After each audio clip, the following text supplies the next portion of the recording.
Yaoundé, les constructions dans les zones à risque sont de plus en plus visibles. Que ce soit sous les grosses pierres, les marécages ou sur les grandes collines, les populations n'ont plus de préférence. Il y a crise de logement et chacun se débrouille suivant son pouvoir d'achat.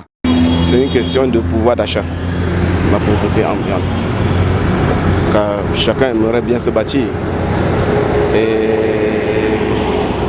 ça amène les Camerounais à chercher le moins cher.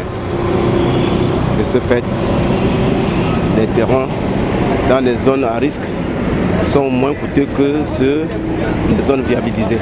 Les Camerounais vraiment sont têtus. Là où il ne faut pas construire, c'est là où ils vont construire. Et par là-dessus, c'est la mort qui prend les gens.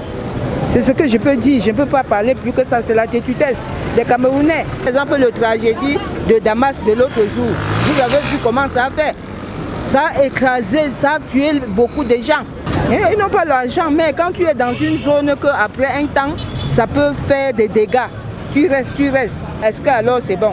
Construire dans une zone à risque expose le contrevenant aux représailles, notamment à la démolition de l'immeuble bâti. Certains citoyens s'inscrivent en faux. Si on construit déjà, à ce moment, les pouvoirs publics doivent prendre leurs responsabilités parce qu'il y a les lois qui disent qu'on ne doit pas déguerpir quelqu'un sans le recaser.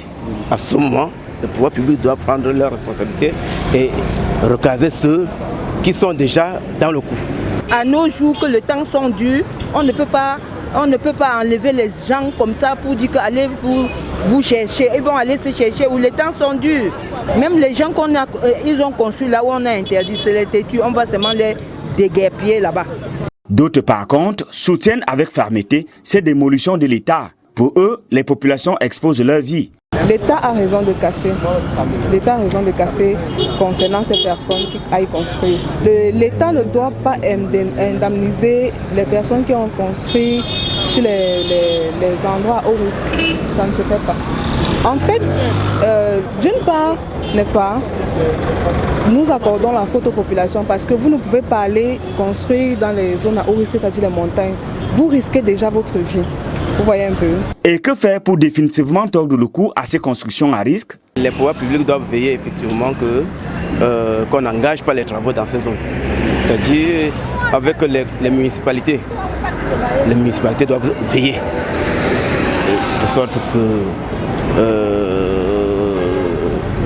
lorsqu'un citoyen veut engager une construction là-bas, qu'on l'en interdise, les municipalités ne font pas le travail.